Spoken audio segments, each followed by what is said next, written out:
Um, Wait, did Mason get hurt? His shoulder was like fucking with him. Um, Okay, nothing serious though. yeah, I don't think so. Okay. Just wanted to make sure because I saw a little something. All right, we are live. Yeah, I saw a little something there on Twitter because you guys were fucking him up for a second and I turned it off. So, Yeah, it was like 1,000 penalties. all righty. So, ooh, let me turn this down. So, all right, bet. All right, we'll let You it are funnel in here. What'd you say? good to go when you are. Cool. We'll let this see if anybody wants to funnel in real quick. Okay.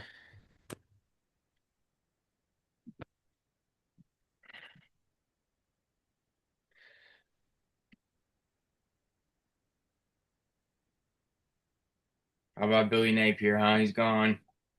I See, know. I you know. We'll know, talk about that. some small part of me felt like Penn State could actually win against Iowa. Yeah, except for that backup quarterback wasn't wasn't the greatest. No, no, I mean fucking 93 yards passing. I figure we talk about it now on some BS because I don't want to talk about Penn State again. It's just like too much, you know what I mean? Yeah, we could even, I mean, even if you want to go over it at like the end, that's Yeah. completely fine too, just like a quick one. Did you catch the Holy War? Yeah, I was watching it. I'm not gonna lie, I was a pretty inebriated um while I was watching it while I was watching it here, but 380, word of the week. yeah, bro, but it was I thought it was a pretty good game, honestly. Dampier looked good. Um I thought Utah was gonna win that game.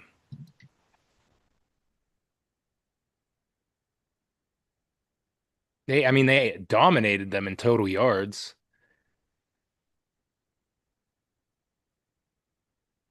Take a look here. They I, just had the two turnovers. yeah, I guess 470. They basically had 100. They had 100 more yards in them. Yeah,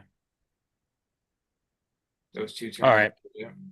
All Well, right, if people want to funnel in, they could funnel in. We'll start now. What episode is this for us?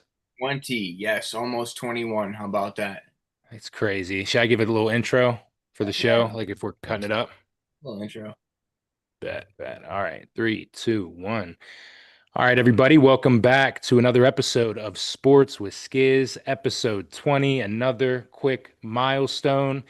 Today, we're going to talk about week 8 of college football from this prior weekend. I can't believe it's already week 8. Knock, it's flying by, brother. How you doing today?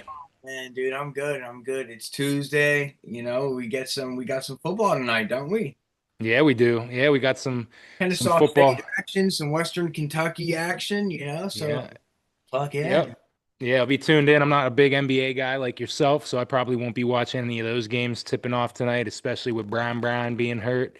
There's no point in me to watch. Plus, there's 82 games for a reason, right? And Pittsburgh doesn't have a team, so I have no reason to follow like yourself and your Knicks jersey back there. Yes, sir. We play tomorrow night versus the Cavs. Yes, sir. We back, but hold on. Frank, because this is college football time, so This is college football time, and let's start it off. Let's talk about a game that actually happened Friday. Knock, the Miami University of Miami, the U, is not back as they got upset by Louisville, 24-21. The number 2 ranked Hurricanes go down at home. To be honest with you, bro, I'm a little upset with myself for not talking about this game last week. There's just something about weird games during, Thursdays and Fridays whenever an unranked team's going into a high-ranked team's spot. You could even remember, I think was it last year Miami won on like that walk-off Hail Mary that really shouldn't have been a Hail Mary. Wasn't that like a Friday game last year too? I have to go back and take a look at which.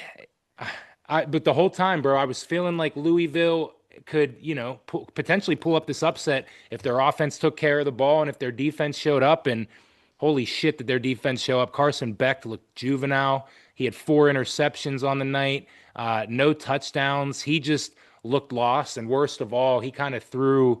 some of his guys under the bus in the post game press conference. I don't know if you saw that at all, but lack of leadership, it looked like there. You could tell, obviously, he was frustrated. He had a chance to kind of backtrack his words a little bit and just, I think he was seeing red after that game. But the U's never coming back, knock. I, you know, I, I here I am trying to be the voice of reason for Miami when I'm probably one of the harshest guys out there. But let's define back for a second, because the season's not over. You know what I mean? Carson Beck, he isn't bad. I think he went out and made some incredibly bad decisions. We're talking about multiple interceptions in double, triple. I think I saw his first pick was in like quadruple coverage on a post route down the middle of the field. Maybe his second, if I'm not mistaken. So that team is run through Mark Fletcher Jr. He had 18 yards on the ground. I mean, it starts there. That's what's going to make Carson Beck solid. Miami's got a pretty good team, man. Louisville definitely shocked me. I wanted to take Louisville money line. Miller Moss, I just didn't know how much I can trust him. He actually gained a little bit of respect for me. So, yeah, I think Miami will be okay. I think they'll make their college football playoff as they should. Back like 2000, 2001, back like 87, 88, back like no, probably never. They might never get to that point, but Mhm. really, really damn good. I mean, they can still hit that mark. Yeah, I mean, I don't know. It's just funny that I think I more so talk about it kind of like in a joking way because just everybody's like, is the U back? Is the U back? I'm like, well, the U was back briefly, like in the early 2000s, but besides like the late 80s, early 90s, like has the U really been back? Like I'm looking at their year over year history since 2003. They've had two 10-win seasons. So this year might be their third. They've had a couple of 9-win seasons thrown in there, but I mean, since they've entered the ACC in 2004, they have not won the ACC, and I believe they've only been in the ACC championship once and they lost. So I don't know. It's weird. Like obviously, like you said, they do have a chance to, run the table and win out, but it's just disappointing. I thought that they would go undefeated with this schedule, how good that they've looked, and they just fell flat on their faces. I don't know if they were kind of, getting ahead of themselves, looking past Louisville a little bit, but I just thought it was an all around, bad performance. Besides, Malachi Tony, the true freshman who should be a senior right now. That dude's a legit ball player. He can fly. And then I got to throw my roses as well to Chris Bell, who had a phenomenal game for them. He led them, Louisville in receiving, 136 yards, two tutties. And then Miller Moss just did what he had to do. He took care of the ball, two touchdown passes, both to Chris Bell. So shout out to the Cards, man. That's a huge win. So yeah, I mean that's going to be some momentum for them as well too. They're sitting at 2-1 in ACC play, 5-1 overall. So anybody could really run the table right now and make it to Charlotte in the ACC championship. Yeah, ACC, Big 12, those are, and you know what? There's really nothing that's truly safe other than maybe Ohio State right now, in my opinion. Yeah. I'll tell you a team that's looking really damn good. Texas A&M, man. Marcel Reed. These guys are stellar. They're good offensively, man. They just kind of do it right. And Texas A&M has just been one of those programs over the past, what, we'll call it 12 years. I mean, they were low key getting to being good when they got Johnny Manziel, but Johnny hmm took over the hump. You know what I mean? So, hmm yeah, Texas A&M, dude. I'm trying to take a look here. Arkansas, even though Arkansas played with them a little bit, pause. Uh, they're still Marcel Reed, 280 and three scores, no interceptions. The guy's playing like an absolute baller right now. Yeah, he's really good, and he has that athletic ability. I think he had a rushing touchdown as well too. So he's not just a passer; he can make plays with his feet. Obviously, we saw that against Notre Dame when they had that big win. But the biggest thing from Texas A&M too, I just think that this was kind of like, I don't know, their defense was a little bit lackadaisical this week. But once they're like when they're all playing together as a unit, like they look really, really good. I mean, obviously they've given up 40 points twice with this week and then Notre Dame, but they held Florida to 17 points, Mississippi State to 9, Auburn to 10. I know those teams are more so bottom of the barrel there in the SEC, but it's going to be interesting to see. They got to go on the road next week to Baton Rouge and LSU, and then the following week after that, they have to go to Missouri, and then they end the year at Texas. But I really, really like this Texas A&M team. Something does feel a little bit different down there in College Station. I feel like you said,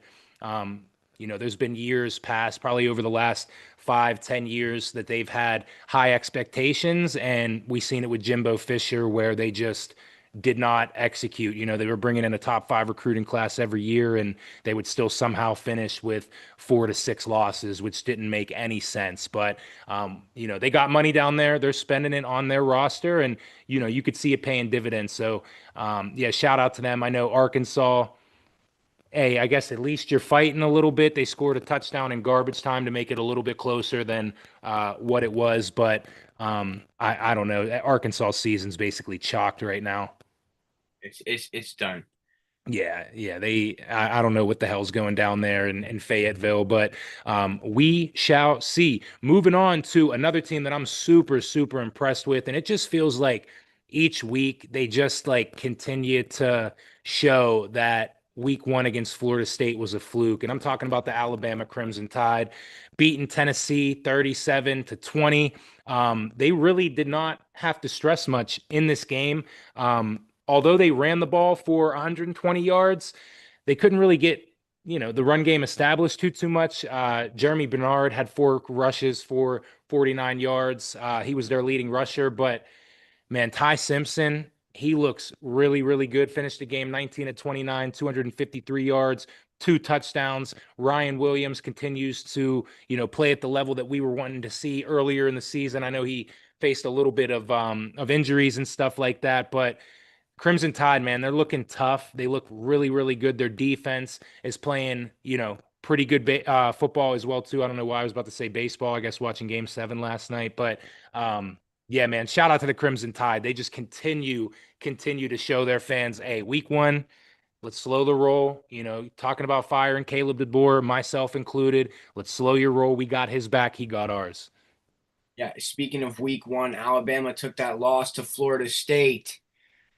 Hoo-wee! Stanford, the Cardinal. Okay. Yeah, Florida State, they're a fluke. Alabama, by the way, just to, elaborate on what you're saying to the people, is Alabama's back. hmm Alabama's back. Okay, they're scary, they're lethal, they're a threat. They are going to make a run at the college football championship without question in my heart. But let's switch it over to Florida State. Mike Norvell, what's going on, pal? You know what I mean? 17.5 point favorites going into Stanford, lost their first quarterback. They bring in a second quarterback. My goodness, they only had 140 yards passing as a team. Shout out to running back Cole Tate. All right, the guy had 188 yards on the ground. 3 touchdowns. He's a 5'8", 200-pound freshman. I just want to make sure I have his name correct. Dude, they're just like Stanford's defense, by the way, phenomenal. They just played their tails off. Look, a guy like Tommy Castellanos comes once in a while, and his name is Johnny Manziel. You can only make that work. So you have to be special. The team has to be special for that to work. I like Castellanos. I liked him last year in Boston College. I feel like he didn't have to hold the ball as long. I feel like they got it out a lot quicker. I feel like he didn't have to do all this 20-yard running back and forth, but had all the not just ability, but all the plays. They gave him the opportunity to go downfield. Speaking of Tommy Castellanos, hope he's all right. He got absolutely killed, Mike.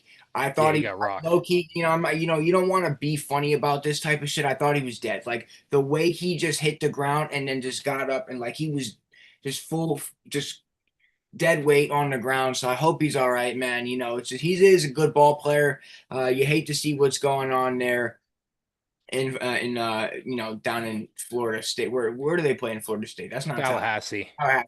Okay, Yeah, Tallahassee. Tallahassee. The craziest thing about Florida State, do you know when their last conference win was? Jameis.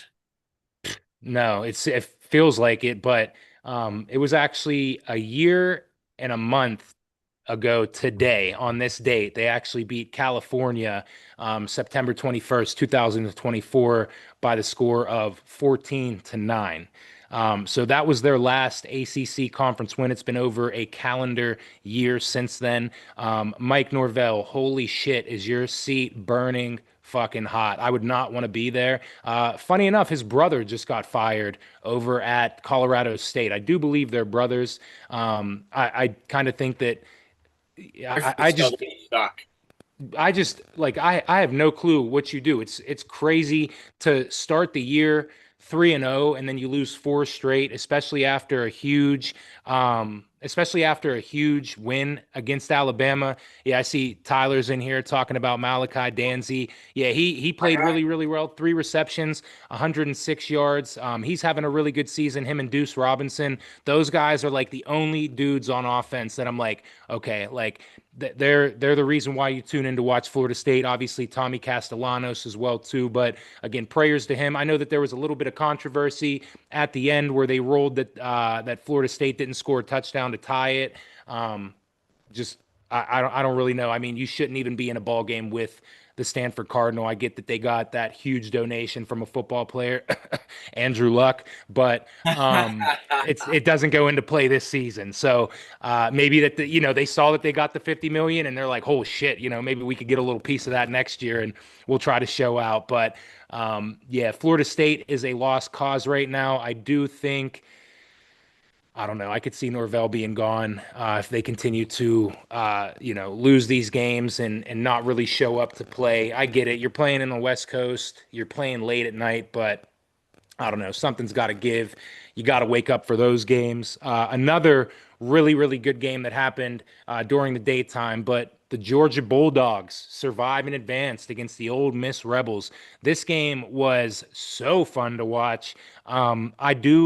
I don't mind watching defensive battles, but anytime that the offenses are lighting it up like this, and you got 43-35, it's a great game to watch. I thought both quarterbacks played decent. Trinidad Chambliss, his stat line, he had a lot of incompletions. I did think that Georgia's defense did a really good job of getting after him, not necessarily getting any sacks, but just getting pressure, collapsing the pocket, making it a little bit harder for him to throw since he is a little bit shorter.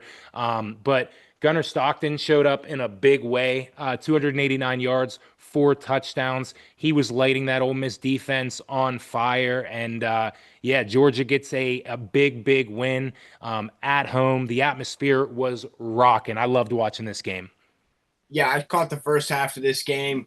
I actually let me just take a look here. I had Ole Miss first half, so they did me justice there. With that being said, I want to talk about Gunnar Stockton. His coach said after the game, I don't know, this guy's been dealing with like rib injuries throughout the season. He just with the type of quarterback he is, he's out there taking shots. You know what I mean? He's dual threat. We've spoken about it on numerous occasions. They didn't want him to run the ball coming into the game. They told him like, "Hey, we're gonna try to keep this at a minimum for you here." And he's basically I said it yesterday in my winners and losers. He's like, no, that's not what's gonna happen here. I'm gonna run the ball. My guys need to see me run the football because they need to know what type of team we are and who's fighting for them. And 10 carries, 59 yards, and a score later, 5.9 yard average with a 22 long pause. I guess I don't know. With a 22 long, hey man, that's good enough for me, man. That's heart, man. I love a guy like that, dude. He's a guy that'll take you to battle. Yeah, he's really good. He's had an up and down season, I guess, in terms of passing and just starting off slow. But again, it's got to show you the resiliency of this team. They were down last week against Auburn. They came back and won, and then heading into the fourth quarter, they were down 9 points and came back to win this one as well too by 8 points. So they did really good. Moving on to another game here. Let me pull one up real Real quick. I quick, apologize. Oh, go ahead. to interrupt you. As we were just talking about Texas A&M, not a minute and a half later did I get a notification. The SEC has fined Texas A&M $50,000 and publicly reprimanded head coach Mike Elko after determining cornerback Tyreek Chappell faked an injury with 12:55 left remaining in the fourth quarter of Saturday's 45-42 win over Arkansas. And here I go. It's like fucking putting a damn sock in my own mouth or whatever, like just because as soon as I speak highly of these guys, I hear about this cheating bullshit, and we don't like that over here. Not on this side. So Texas A&M, you just lost points for me. What the I hell? think there's I think there's a lot worse shit that you can do than fake What an the injury with hell? 12 minutes No, left, to be honest with you. Hold no. the refs accountable if you're going to do this to coaches. They have oil money. That's probably going to be like a $5 fine to them. No skin off my back. I know you don't like that knock. It is what it is to me. I don't That's really because give a shit too that's because much. I watched Pitt try to do that for about an hour and a half in the second half during the West Virginia game. Pitt was just I like, know. Hey, it is what it is. I think there's a lot worse shit that you could do. I wouldn't even classify that as cheating. You know, if a fat man needs a break, a fat man needs a break. Mike Elko could probably attest to that. We don't fat shame here, but he's a bigger guy. Um, moving on to another game. I know, Knock, you covered this in your winners and losers. Shout out to Arizona State, man, upsetting Texas Tech 26 to 21. Levitt, man, he continues to show why he is such a big reason that Arizona State is kind of turning it around. 319 yards passing, one touchdown. He looked really, really good, and I mean, he's the main reason. You know, they came back to win that last drive that they had to take the win over was fantastic. I also thought that Arizona State's defense came out and played huge. I mean, they only gave up 167 through the air. They did force an interception as well too, and as a total, they only gave up 276 yards to a Texas Tech offense that I know was without their starting quarterback, but we seen this backup come in against Utah at Utah in a rough environment and light them on fire, and they were able to keep him in check. So shout out to them, man. This one was really, really a surprise to me. I thought Texas Tech was another team that could, similar to Miami, could skate through their conference and be undefeated and get a bye in the playoff. But Arizona State, man, they did what they needed to do. They did. It was I mean you could tell the struggles that Texas Tech had on offense, especially early in the game. You know, they couldn't figure it out. And there's a reason why they have Baron Morton as their starting quarterback and not Will Hammond, as even though he played well. And we're talking 22 of 37, two touchdowns, a 79 QBR, but yeah, man, Arizona State, it was a great win for them. Jordan Tyson balled out. Jaron Hamilton had a couple of big plays in there. Ray Leak Brown, he was the only rushing factor that they had, 19 carries, like 70 yards. But Texas Tech is, again, without their starting quarterback, and they still played well. I mean, it kind of shows you where the defense is at. And, they have a lot of good things going for them. So Texas Tech is another team that you're going to have to look out for, man. And, if Baron Morton gets back healthy.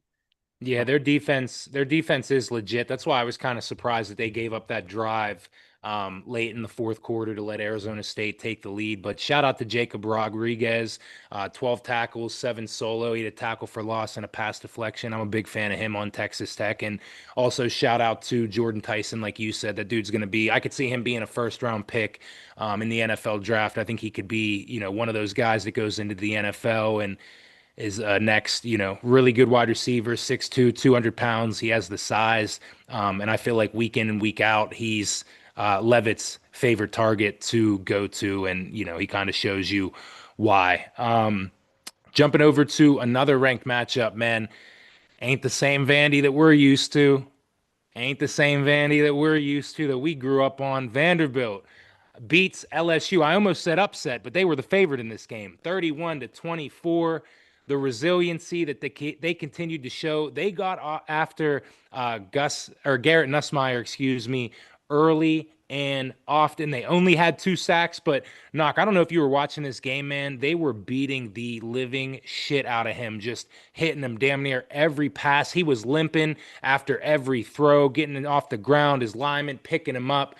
Diego Pavia just continues to show why he is a game changer. And this Vandy team, man, they could shock some more people. I mean, they have two more tough matchups coming up. They host Missouri that I already saw. That's a sellout there. They got to go to Texas, and then they're at Tennessee the last game of the year. So shout out to Vandy, man. It's cool to see what they're able to do there and turn that program around. I mean, that should be a program that could maybe stay close towards the top. I mean, the academics of the university, the location being in Nashville. They have sick uniforms. They just renovated that stadium last year. So it looks like everything is pointing to Vandy on the uprise here. Yeah, Vandy looks great, man. And the score wouldn't reflect the kind of hell that Garrett Nussmeier was actually in. And we spoke about it on Thursday, Mike, and they tried. They tried to get the running game going. They had 100, maybe just broke 100 yards rushing on the ground. LSU did. But when Vanderbilt's got 240 yards rushing, that just changes the ball game completely, right? And yeah, Garrett Nussmeier just not having the season that we expected. But again, like not really that bad. Like 225, two touchdowns. He didn't throw an interception and only lost by 7. I'd say LSU, they didn't win the second half. They got off to a really slow start there in the third quarter. So um, Vanderbilt, like you said, is not the same old Vandy. They're no longer the armpit. Arkansas, maybe Kentucky might have taken that spot over there in the SEC. But Vanderbilt after Diego Pavia, I'm not really sure. But Diego Pavia, dude, this guy just week in and week out just continues, man. Like only 160 yards passing, but he had 86 yards on the ground, 3 total touchdowns. He just kind of does everything right, man. He's the heart and soul of that team. Yeah, yeah, for sure. And I think one of the things that we'll see, I mean, continuing to see how this year goes, I feel like Vandy does have like I feel like they have some money down there, the South. It could be they're right in Nashville. I feel like there's a lot of chances that, hopefully they got a super fan that got some money, sees this and donates a little bit. They go onto the transfer portal and kind of re-up for next year. But the cool thing about this is I do love how Vandy utilized their tight ends. Cole Spence and Eli Stowers were their 2 leading receivers. And then even LSU with Trey'Dez Green, he was their second leading scorer. So a big game for tight ends. You usually don't see that too much, but again, man, shout out to Vandy. They're on a good upward trajectory right now. Um, Speaking of some more teams, some more ranked matchups, we got to talk about the Holy War a little bit here. BYU and the Latter-day Saints, the Mormons beat Utah at home. That game was awesome. The environment was crazy. I love when these two teams play, especially whenever they both wear solid colors with the blue and the red. I just think that that's always something that looks great on the eyes. We talked about it in the preview. I know I mentioned his name, but LJ Martin, bro, this dude is a beast at running back. 26 carries, 122 yards on the ground, 4.7 average. And then Bear Bachmeier, he played a fantastic game.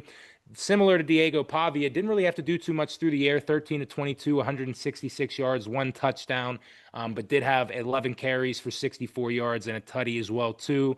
Another guy that I really like, Devin Dampier over on Utah. I thought he played a fantastic game. But the big thing to me on this, we talked about it a little bit before, even though Utah had over 100 more yards of total offense, what really killed them, the turnover battle. They gave 2 to BYU. BYU kept the ball very clean and did not turn it over. And I think that was one of the big key determining factors of that.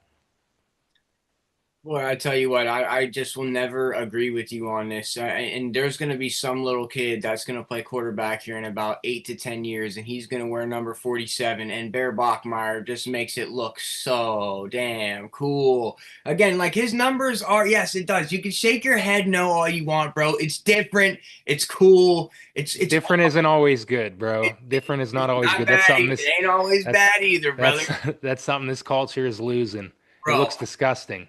no, man, it's cool. It's the person behind it. That's what matters. Mm-mm. who makes the 47, bro.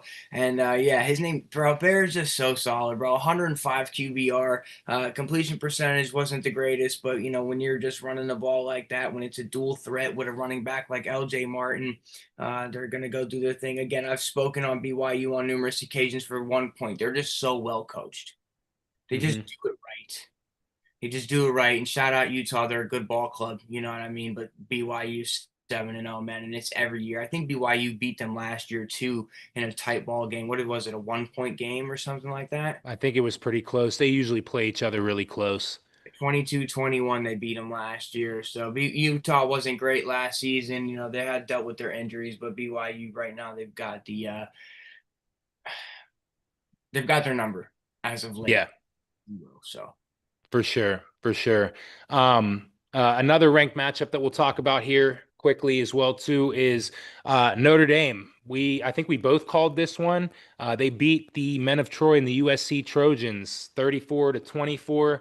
Jaden Mayava, I gotta tip my hat to him. He played a pretty good game. He did have two turnovers that could have been a factor in losing this game, but that defense, man, we talked about how good their run defense was and how good they looked against Michigan State. Jeremiah Love said, let me show you a little something.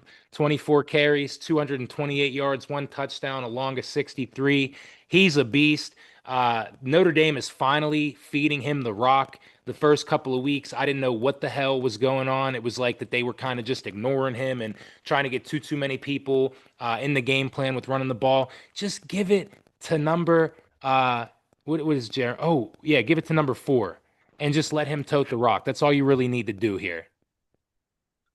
yeah, bro. Three guys had rushing touchdowns between CJ Carr, Jadarian Price, Jeremiah Love. So Notre Dame doing their thing. This is what they do offensively. CJ Carr didn't have to throw the ball too much. You don't really rely on him too heavily, even though their offense is potent, man, and he's very reliable. Just 75 QBR for him. I didn't catch this game, to be honest with you, so I'll have to take a look here.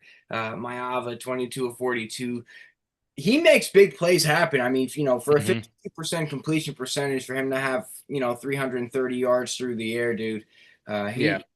Jacoby Lane balled out. You didn't really see too much from Makai Lemon. 4 catches, 76 yards. Notre Dame's tough, bro. They're tough. Yeah. Yeah. They're not, Notre Dame is go ahead. they're not, I was just gonna say they're not great. They just kind of do what they do. They're now in stride. So I think, who does Notre Dame play for the remainder of the season, as a matter of fact? I got it pulled up right now. They got to go to Boston College, so that should be an easy win. They got the rivalry game against Navy. They're at Pitt. They host Syracuse, and they go on the road to Stanford as well too. So, I Man, could let's see hit them. the Notre Dame game. Say it again. Let's hit the Pitt Notre Dame game. Might have to be honest with you. There could be an instance where both of these teams are kind of winning out, and they could both meet with two losses, which would be pretty cool. I know that there's a lot of Notre Dame fans, Notre Dame fans out here in Pittsburgh as well too, just with the Irish heritage. But I am excited to see this. I mean, Notre Dame too. Even in their two games that they lost, they didn't play bad. So. They put up 40 points against Texas A&M, 24, I believe, against Miami. It just, they were new, had a redshirt freshman quarterback coming in and had to really find out who they were. But they definitely are catching their stride, kind of like what you were saying. And then, Knock, I did have one thing I wanted to see. Did you see this Virginia and Washington State game at all? No, but I wanted to talk about Virginia, and even though it was a tight ball game, 24-22, Virginia's hot. 22-20. Yeah, 22-20. Yeah, Virginia's hot. Did you see how it ended? Like how they got 22 and what happened? No. All right, well, I don't blame you because the game was on the CW. But anyways, I saw this on Twitter. Um, I believe Virginia had just scored or kicked a field goal. They kicked the field goal to make it 20-20, right? With 2 minutes, 55 seconds left. On the next kickoff, they kick it, and it's Washington State has two guys back deep. They kick it to the guy to the left, and the guy on the right waves for a fair catch. And the guy who catches the ball catches it at the 1 yard line. And so since he didn't um call for, or he catches it at the 3 yard line, excuse me. So the guy who caught the ball, since he didn't wave for the fair catch and the guy who didn't waved for it, it's not a touchback. They had to get the ball at that spot at the 3 yard line, to which then they ran 3 plays for -2 yards, and Virginia got a safety to get that 22 points there. Whoa, hold on. I'm trying to pull it up right here. Yeah, if you didn't see that, make sure you go pull it up. It was crazy. I see the safety.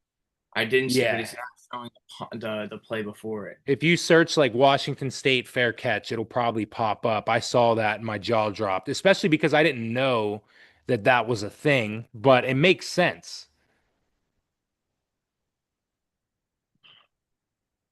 No, I'm not seeing it.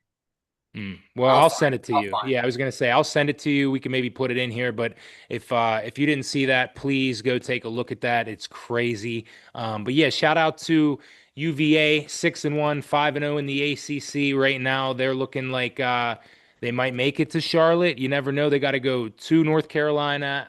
They got to go to Cali. They host Wake Forest. They're at Duke, and then they got to play Virginia Tech the last week of the year. So that'll be interesting to see what the hell happens with the Virginia Cavaliers. Real quick, too, I didn't really watch much of this game, but just looking at the stat line of everything, Arch Manning is not back again. 12 of 27, 132 yards, and a 25 QBR. Texas, figure it the fuck out. Yeah, man, this is it's bad. Yeah, it's underwhelming. It's underwhelming to see. Maybe he should have started out, I don't know, maybe at a different university in a different program, smaller program, less pressure on his shoulders. I mean, Kentucky's not even that great. They'll play you tough from time to time, but it's just Wisner, 12 carries, 37 yards. I mean, the offense, fuck, they didn't even have 230 yards of offense. Right. Yeah, They didn't have it's 200 disgusting. yards of offense. You let Kentucky absolutely dog walk you, and for some reason they still lost the game. Um, Yeah. yeah, dude, that's ugly, man. That's ugly. Texas is PU.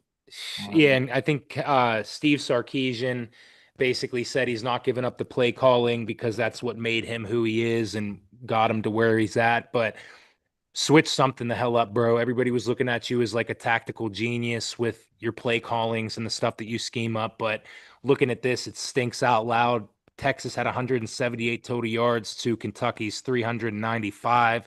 They had eight first downs to Kentucky's 26. They went 5 of 16 on third downs, and they had the ball 20 minutes compared to the University of Kentucky's 39, just under 40. I have to look and see what the hell happened. I think Kentucky turned the ball over in overtime or went for it and didn't get it, but I don't know. that's It seems exactly what like, is it? I'm pretty sure that's exactly what happened. It was like a third or a four. It was a third and one, halfback dive. Fourth and one, same fucking play. Literally Uh, not. I'm almost positive that's correct because like I might have tweeted about this and like yo like I just watched Kentucky run the same play with a chance to win the game. Like a 6-year-old could have ran those plays. Like, oh yeah, Kentucky, bro. Just hey, let's ask to lose, right? right. I'm tired Yeah. of it. I'm tired of it, honestly, bro. It's just college, the NFL. We got third and one, fourth and one situations at the third and inches, fourth and inches. We if it's not the fucking tush push, it's just a simple dive up the middle every single time. I'm talking 7 out of 10 plays, and guess what, Mike? The defense puts fucking 7 guys on the line tight, and it just doesn't work for the most part. It just doesn't work. I expect offensive coordinators to sometimes just be the slightest bit crafty. Show me something. Football is an art. Give me something. Design a play call. Have something ready for third and one in the fourth quarter. Fourth and one after you get the first third and one. You know what I mean, dude? Like, Hmm. you can't, I get it. Sometimes you just got to let it be in the trenches. Who wants it more? But football is a chess match. It's a chess game. You got to be one step ahead. It's a strategic ball game. It's not all about brute strength and speed out there. These coaches have to provide something. And when I see Yes. quarterbacks who are supposed to be good and they're fucking throwing for 130 yards, 170 yards, three interceptions, no touchdowns, offensive lines giving up 7 to 10 sacks a game, what are we doing? Because your offensive line should never give up that many sacks in an era of RPO, of quick screens, of bubble screens, of halfbacks going in motion and flipping the ball to a guy right in front of you. This should not happen. You know what I mean? So this my age showing obviously, but I just get frustrated with the offenses and why they're not better. This is why I like guys like Sawyer Robertson, guys like Brendan Sorsby. These guys sling the rock. So I'll digress with that. There's other great quarterbacks, obviously. Marcel Reed is doing phenomenal this year. Um, this is just off the top of my head. So yeah, let me chill. Let me chill out. Let me Yeah, chill out. no. Speaking of uh speaking of great quarterback play, I want to touch on this game real quick. Even though Boston College really, really sucks, shout out to the Yukon Huskies beating them on the road 38-23. Joe I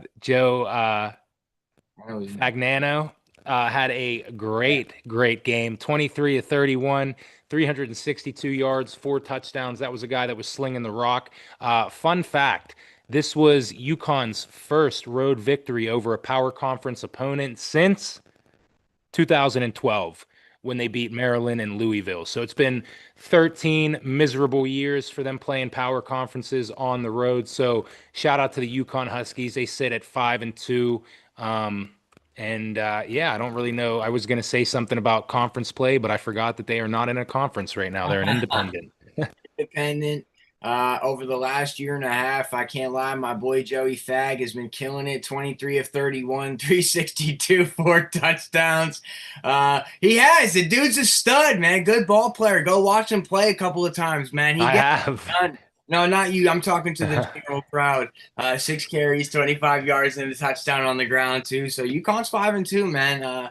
You never know. I'm actually who they play for the remainder of the year. You have it pulled up? No, I don't. I could pull it up here. Give me 1 second. I actually just exited out of their game. Where they at I got it here? right here. You got it? Yeah, so they got Rice, UAB, Duke, Air Force, Florida Atlantic. I mean, you never know, man. UConn could not make the college football playoff, but they might creep into the rankings. Yeah, Might top 25 or whatever. It's big for them. they yeah, they could. I forgot they have that weird schedule just because they're not in a conference and they'll mix it up a little bit. But yeah, shout out to the Huskies.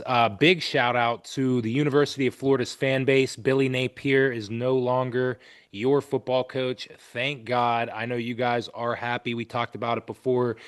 Every time this dude's seat was hottest, he would pull off some miracle win against a ranked opponent that he shouldn't have been beating. So, yeah, shout out to them. I think that he ended up finishing, was it 22 and 23, his career record? I'm pretty sure I saw. Billy. So Yeah. yeah, Big Bill. It also comes after they talked about how they are going to renovate the swamp and make it bigger, yet it's going to decrease the seating capacity. But shout out to the Florida Gators. I know you guys lost this weekend, or wait, no, they won, right?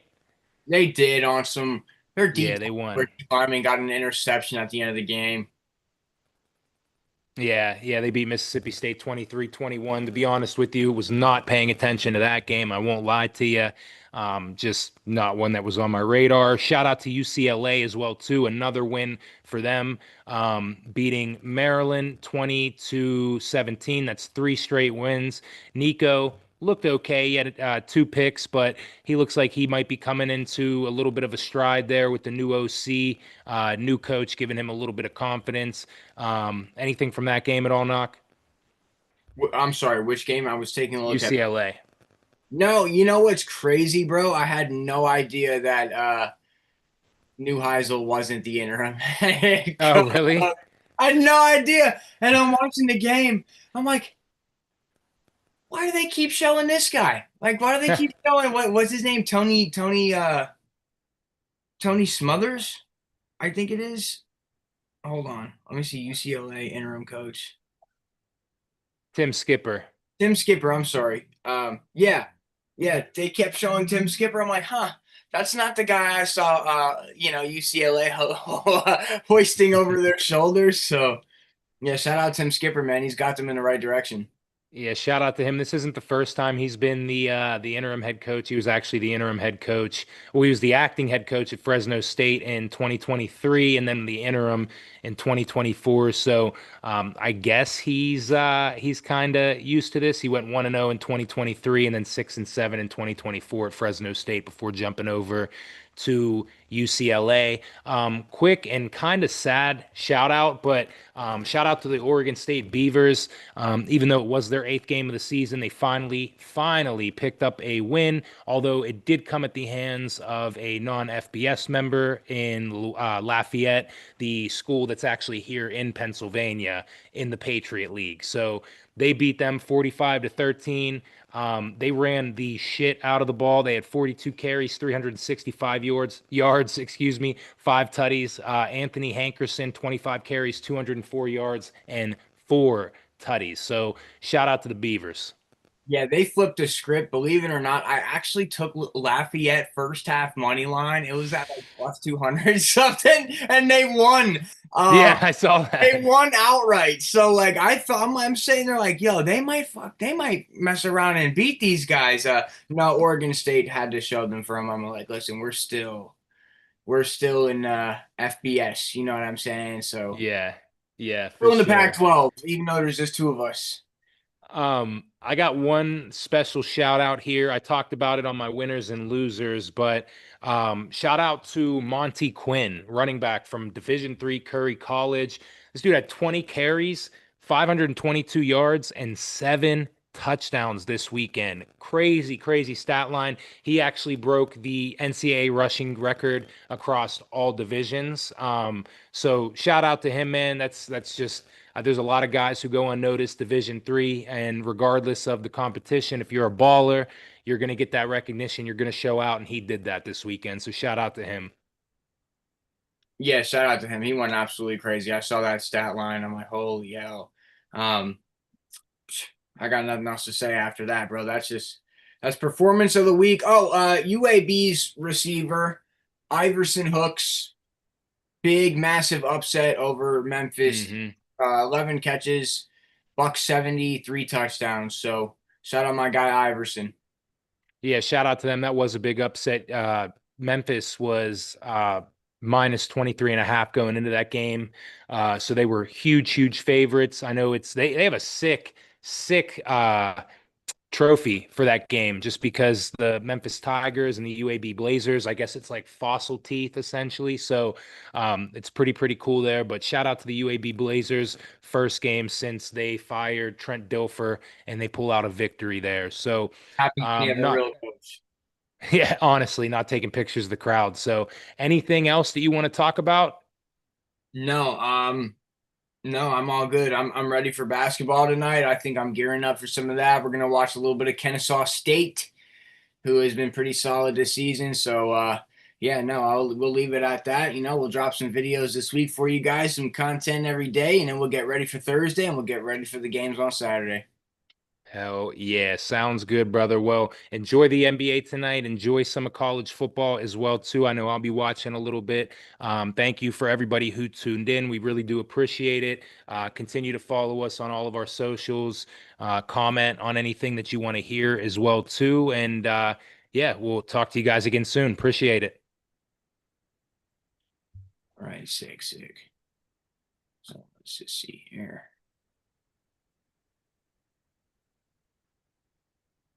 All right, brother. I'll get it all loaded up. You want to end that YouTube? Yeah. Let's see. Do I end it when the live ends, or I think I'm gonna have to shut the live off. Okay. All Yeah, I right. was gonna say. All right, brother. All right, cool. Good episode, brother. Just send me a screenshot of your face right now. I got you.